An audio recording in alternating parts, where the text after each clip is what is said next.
All right. Today we're going to be discussing medication reconciliation. Medicine, that's a fun thing, but it's also a very dangerous and sensitive thing to our patients. My abstract is to inform staff members about medication reconciliation and its importance, educate the staff about ways to decrease medication errors, and develop ways that we can improve on our reconciliation. Medication reconciliation is the process of comparing the patient's medication order to all the medications that they are currently taking. Medication reconciliation is a national patient safety goal, and these goals are set in place to provide safety and improve patient outcomes.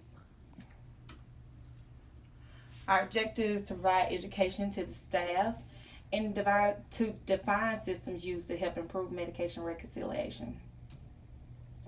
The importance of medication reconciliation is to prevent medication errors. We want to prevent these because these can result in adverse drug reactions in our patients, and we always want to keep our patients safe. And the reason that I did this project is because there was discrepancies that I saw in medication reconciliation on a mission with our hospice patients.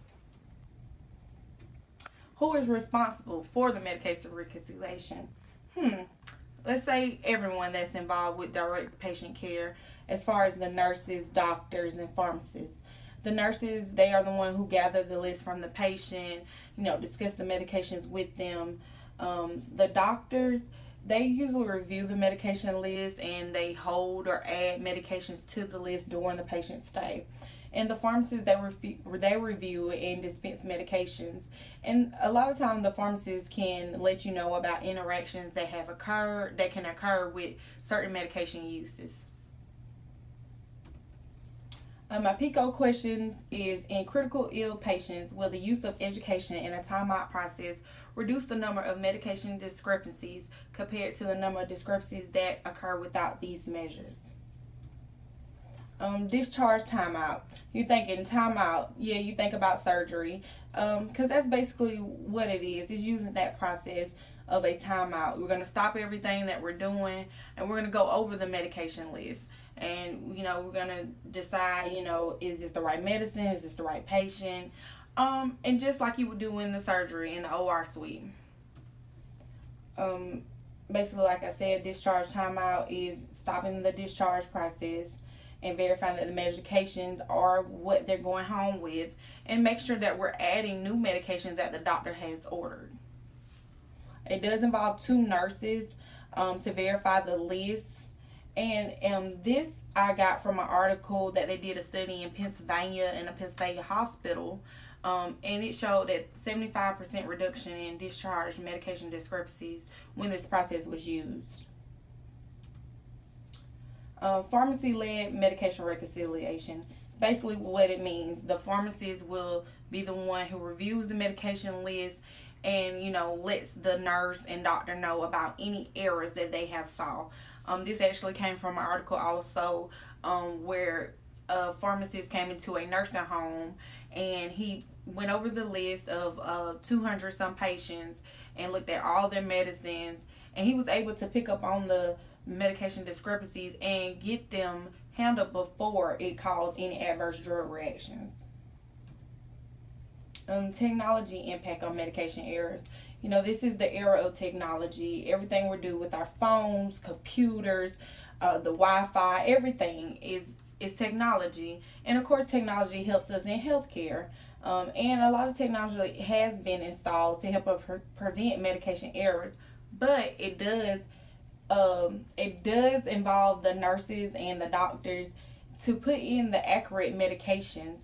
And in this article, it actually talked about a type of technology that was used in the clinical history in a mission for the medication reconciliation component that helped decrease the amount of medication errors during the process of when the technology was used.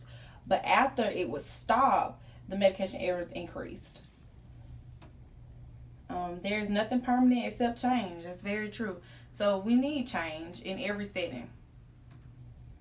The changes that I do recommend is education to our management and to our staff, Just talking about medication reconciliation and just improving our system that we have. And also, I would like to create a timeout process for the hospice admission nurses so that they can stop what they're doing and verify that the medication list matches what medications they have from the patient. Also, you want to involve the pharmacy staff to help them review the patient list and check for any errors. And we go to nursing homes and hospice. So I would like to involve the nursing home facilities because we do have a lot of patients in those facilities. And a lot of times that's where the discrepancies occur in the nursing homes because they have a facility doctor and we have our doctor. And there are medication changes that occur throughout the patient's stay, and it can cause adverse drug reactions in those patients. Evaluation. My project would be success if I am able to get management involved in it to improve medication errors in the critical ill patient. And I would compare it with the current number of medication discrepancies we have now and ones we will have after the education has started and after the timeout process is used. My expected outcomes, like I said, decrease in medication errors, proper education and training to the staff, and new policies implemented for medication reconciliation. Conclusion, medication errors are very detrimental to the critical ill patients. There are a high percentage due to medication reconciliation, and through education and proper training, the amount of medication errors related to medication reconciliation will reduce. These are my references. All right, thank you all.